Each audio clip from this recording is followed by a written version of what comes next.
అన్న ఆ ఉద్యమం టైంలో ఫస్ట్ ఆయన దీక్ష ప్రారంభించిండు. దీక్ష ప్రారంభించిన నెక్స్ట్ డే ఆ నిమ్మరసం తాగిండు. ఓయూ విద్యార్థులు కేసీఆర్ నిమ్మరసం కాదు మా రక్తం తాగని చెప్పి వాళ్ళు నిరసన చేస్తే మళ్ళా దీక్షలుండు. దీక్షలో కంటిన్యూ అయ్యండి. ఎందుకు నిమ్మరసం ఎంత ఊరదామన్నారు? నిమ్మరసం తాగలే, నిమ్మరసం తాగలే. నిమ్మరసం ఇచ్చినట్టు చేసిన ఫోటో బయటకు పెట్టిండు పోలీసులు పెట్టిండ్రు తప్ప ఆయన ఏమీ ముట్టుకోలే. ఏ మాట కామాట చెప్పాలి.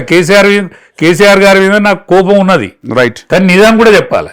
ఆయన కేసీఆర్ తాగాలి నిమ్మరసం ఏది ఆనాడు నేను నిమ్మరసం కోసం, నేను గ్లూకోజ్ కోసం ప్రయత్నం చేసిన. అన్న ఇది తాగండి, మీది బక్కపానం, మీరే ఊపిరి మా ఉద్యమానికి అంటే, అన్న కేసీఆర్ అని తోడు చస్తాడు తప్ప, కేసీఆర్ అని తోడు చచ్చిపోతాడు.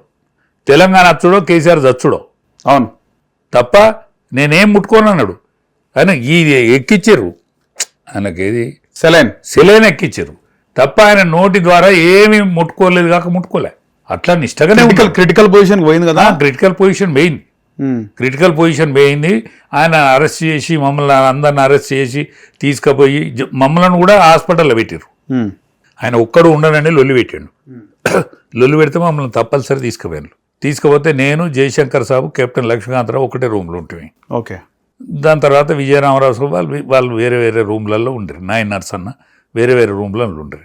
అప్పుడు హరీషును కేటీఆర్ కూడా వచ్చిండ్రు ఓకే హాస్పిటల్కు.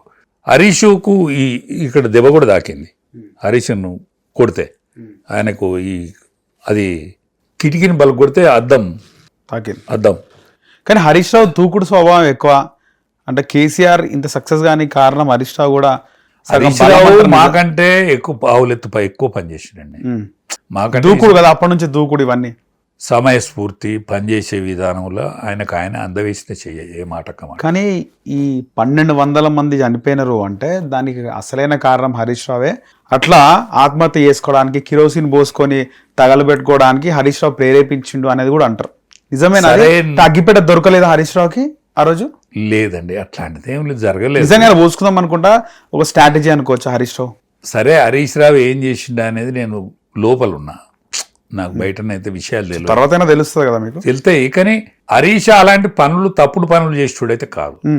ఉద్యమాన్ని నడపాలనే తోడు. కానీ ఆయనను చూసే చాలా మంది ఇన్స్పైర్ అయినారు చనిపోవాలనే విధంగా. అంటే ఒక్కటేనండి, శ్రీకాంత్ చారి మొదటి కారణం. అదే శ్రీకాంత్ చారే హరీష్ రావు ఆ విధంగా చేసుకోండు కాబట్టి. లేదు, శ్రీకాంత్ చారే ఆయన సొంత నిర్ణయం. శ్రీకాంత్ సార్ సొంత నిర్ణయం. మనస్తాపానికి పోయిండు అంటే శ్రీకాంత్ చారి జీవన విధానం ఎట్లా నడిచిందో మాకు తెలియదండి. కానీ శ్రీకాంత్ చారి మొట్టమొదటి బలిదానం. దాని తర్వాతనే ఉద్యమానికి ఊపిరి వచ్చింది. 1200 మంది విద్యార్థులు చనిపోయిన, మన మిగతా లోకం ఇవ్వలేవు చనిపోయిన టీఆర్ఎస్ కార్యకర్తలు కానీ, టీఆర్ఎస్ పార్టీ మనుషులు కానీ, కేసీఆర్ ఇంటి మనిషి కానీ, కేసీఆర్ పాలోడు కానీ ఎవరు చావలేదండి. మా పిల్లల భవిష్యత్ బాగుపడాలనేటువంటి ఉద్యమ కోణంలో వంటావార్ ప్రోగ్రాం జరిగింది. ఆనాడు అది బగ్గు అన్నది. మిలియన్ మార్చ్ ప్రోగ్రాం కూడా బగ్గు అన్నది. కోదండరామ్ సేవ కూడా మరువలేనిది. అనేక మంది పాట పాడినోడు, డప్పు కొట్టినోడు, దెబ్బలు తిన్నోడు, పోలీస్ తూటాలకు ఎదురు పోయినోళ్ళు. మా మానుకోటలో జరిగినటువంటి మామూలు ఘటన. కానీ ఉద్యమ ద్రోహులందరినీ కూడా దగ్గర తీసుకొని ఉద్యమాన్ని నాశనం చేసిండు ఈయన. ఎవరు? కేసీఆర్. తెలంగాణ వచ్చిన తర్వాత ఉద్యమ ద్రోహులను మమ్మల్ని మెదకులా తరిమి కొట్టిండండి శ్రీనివాస్ యాదవ్ గారు. తలసాని ఆయన తీసుకొని మంత్రి తెచ్చి మెదక్లో కొట్టిండా? మెదకులో మమ్మల్ని తరిమిండండి. ఎందుకు? ఆయన మెదక్ జిల్లా ఇన్ఛార్జో మన్నో మశానో, ఆయన సమైక్యవాది కదా. తలసాని శ్రీనివాస్ యాదవ్ గాని, శ్రీహరి గారు గాని, దయాకర్ రావు వీళ్ళందరూ ఉద్యమ ద్రోహులే కదండి. తుమ్మల నాగేశ్వరరావు వీళ్ళందరూ ఉద్యమానికి వ్యతిరేకంగా ఉన్నోళ్ళే కదా. పార్టీ సమైక్యవాదం పార్టీ, సమైక్యవాద తెలుగుదేశం పార్టీలో మెదక్లో ఏమైంది అసలుకి? మెదకుల పార్టీ విస్తరణ కోసం పనిచేస్తే మమ్మల్ని దెబ్బలు కొట్టిండు హనుమంతరావు గారు. మైనంపల్లి హనుమంతరావు గారు హరీష్ రావుని దెబ్బలు కొట్టిండు. హరీష్ రావుని కొట్టిండు. నాకే చెప్పుకున్నాడు, అన్న నన్ను దెబ్బలు కొట్టిండు మన పార్టీలో తీసుకొచ్చుకున్నాడు. ఏం చేస్తాం ఇప్పుడు మామే అంటే డైరెక్ట్ కొట్టిండా హరీష్ రావు? డైరెక్ట్ మైనంపల్లి హనుమంతరావు హరీష్ రావుని కొట్టిండు, దెబ్బలు కొట్టిండు. నాతోనే చెప్పిండు. అంటే అప్పుడు ఇంత బలంగా లేడు హరీష్ రావు? మైనంపల్లి హనుమంతరావుతో ఇవాళ కూడా గెలవలేడు. హరీష్ రావా? మైనంపల్లి హనుమంతరావు పర్సనాలిటీకును హరీష్ పర్సనాలిటీ ఎత్తు సమానమే ఉంటారు కావచ్చు, కానీ ఆయన ఫైల్వాన్. మైనంపల్లి హనుమంతరావు ఆయన ఫైల్వాన్. అనేక సాధక బాధకాలలో అనేక మంది, హరీష్ కూడా చాలా కష్టపడ్డాడు అందులో. కానీ అప్పుడున్న పరిస్థితుల్లో హరీష్ రావుకు ఎఫెక్ట్ అయిందంటారు మైనంపల్లి హనుమంతరావు వల్ల. అలా పార్టీ విషయాల్లో వీళ్ళు కూడా జై తెలంగాణ, ఆంధ్ర పార్టీ అని టీడీపీని అంటుండే, ఇవన్నీ కూడా వాళ్ళకు కూడా ఒకటేనండి. కలిసి వచ్చిన టైంలో అందరు కలిసి వచ్చారు.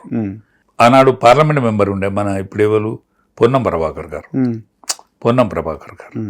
ఇప్పుడు మన రాజగోపాల్ రెడ్డి గారు, వీళ్ళందరూ కూడా పార్లమెంట్లో తెలంగాణ కోసం బాగా వీరోచితమైన కొట్లాడారు. బీజేపీ కొట్లాడింది. మీరు వంటవార్పు ప్రోగ్రామ్ లో బండారు దత్తాత్రేయ గారు కానీ చాలా మంది పనిచేసినారు. ఆల్ పార్టీస్ కలిసి తెలంగాణ ఉద్యమంలో పనిచేసినాయి. కానీ తెలంగాణ వచ్చినాక సరే టీడీపీని లేకుండా చేస్తాడు, ఆ విధంగానే అందులో సక్సెస్ అయ్యిండు. కాంగ్రెస్ ని తిట్టడము, బీజేపీని తిట్టడం, కేసీఆర్ బీజేపీతో అంటే ఏమంటారు రాజకీయంగా ఒక్కటేనండి. రాజకీయ ఎత్తుగడలో ఆయనే దిట్ట. కేసీఆర్ కాంగ్రెస్ పార్టీతో పొత్తు కలిసిండు, ఆయన తెలుగుదేశంతో కూడా పొత్తు కలిసిండు. అవును, రెండు పార్టీలతో పొత్తు కలిసి ఎప్పటికి రిజల్ట్ ఓరియంటేషన్, ఈ ప్రజాక్షేత్రంలో ఎప్పటికి తెలంగాణ నినాదాన్ని నానేటట్టు చేసిండు. ఆనాడు టీడీపీ కూడా తీర్మానం చేయాల్సి వచ్చింది. కాంగ్రెస్ లో సక్సెస్ అయ్యిండు, కాంగ్రెస్ పార్టీ కూడా తీర్మానం చేసింది, టీడీపీ కూడా చేసింది, కాంగ్రెస్ పార్టీ కూడా తీర్మానం చేయించింది. అంటే అనేక పార్టీలతోనూ కూడా తీర్మానం ఆల్ ఇండియాలో చేయించగలిగింది పొత్తు కోసం. ఇప్పుడు ఆల్ ఇండియాలో కూడా అనేక పార్టీలు తీర్మానం చేసినాయి, మెజారిటీ పార్టీలు కూడా తీర్మానం చేసినాయి తెలంగాణకు అనుకూలంగా. అందులో ఆయన సక్సెస్ రేట్. ఆయన కేసీఆర్ గారు ఢిల్లీలో ఉన్నప్పుడు, ఆ ఢిల్లీలో ఏం భవన్ అది, ఆయన ఎంపీగా ఉన్నప్పుడు ఆయన ఏం లేదు, అది ఆయనకు ఎంపీగా ఉన్నప్పుడు ఆయనకు శాఖ లేని మంత్రిగా ఉండే చాలా రోజులు. ఓకే, మంత్రిగా ఆయనకు ఒక పెద్ద భవనమే కేటాయించిండ్రు. మంత్రి హోదాకు ఎంతైతే భవనం ఉండాలో ఆ భవనం ఉండే మొన్నటిది అనుకుంటే ఆయనకు. మొన్న ఈ రేవంత్ రెడ్డి వచ్చేదానికి ఆయనకే ఉండే ఆ భవనం. అయితే 2009కి ముందు, ఉద్యమం ఉధృతమయ్యే ముందు చాలా వరకు బై ఎలక్షన్స్ వచ్చినాయి కదా. బై ఎలక్షన్స్లో ఒకసారి ఈటెల రాజేందర్ కూడా ఓడిపోయాడు. వాళ్ళు పోటీ చేసిన స్థానాల్లో రాజీనామా చేసి పోటీకి వెళ్ళడం, ఓడిపోవడం ఇవన్నీ జరిగినప్పుడు రాజేందర్ ఎన్నడూ ఓడిపోలే, మొన్న ఒక్కసారి తప్ప. బై ఎలక్షన్స్ లో మనస్తాపం బాగా చెందింది కదా కేసీఆర్. అంటే పార్టీకి సీట్లు తగ్గినాయి కదా బాగా. ఒక్కటేనండి, 25 సీట్లు కాంగ్రెస్ పార్టీతో పొత్తున్నప్పుడు గెలిచినాం. లేలే, కొన్నిసార్లు బై ఎలక్షన్స్ అయినాయి కదా. నేను చెప్పేది 25 సీట్లు కాంగ్రెస్ తో పొత్తులో గెలిచినాం. కాంగ్రెస్ పొత్తులో 2004లో గెలిచిన తర్వాత 10 మంది రాజశేఖర రెడ్డి దిక్కు పోయినప్పుడు అప్పుడు. హిట్ టీవీ యాప్, ఇందులో short news, live news, entertainment shows, movies, digital magazines తో పాటు మీ జిల్లా వార్తలను కూడా ఫ్రీగా చూడొచ్చు. ఇంకెందుకు ఆలస్యం, వెంటనే హిట్ టీవీ యాప్ ని డౌన్లోడ్ చేసుకుని ఫ్రీగా ఎంటర్టైన్మెంట్ పొందండి. Hit TV app, hit TV app, please download hit TV app. Hit TV app ని ఫ్రీగా డౌన్లోడ్ చేసుకుని ఎంజాయ్ చేయండి. మీకు నచ్చిన ఎంటర్టైన్మెంట్ కోసం హిట్ టీవీ యాప్ ని ఫ్రీగా డౌన్లోడ్ చేసుకుని ఎంజాయ్ చేయండి. హిట్ టీవీ యాప్ ని డౌన్లోడ్ చేసుకుని ఆస్వాదించండి, ఆశీర్వదించండి. ఇంతమంది సెలబ్రిటీలు హిట్ టీవీ యాప్ ని డౌన్లోడ్ చేసుకోండి అని చెప్తున్నారంటే ఎంత మంచి యాప్ ఆలోచించండి. అమెరికా అమెరికా అమెరికా అమెరికాలో చదవాలనుకునే వాళ్ళకి విశ్వసనీయమైన పేరు మన శౌర్య కన్సల్టెన్సీ. UK లో 1 year masters, UK లో 1 year masters, 2 years work permit up to 5 years visa. Contact Shaurya Consultancy. Contact 89851 89851.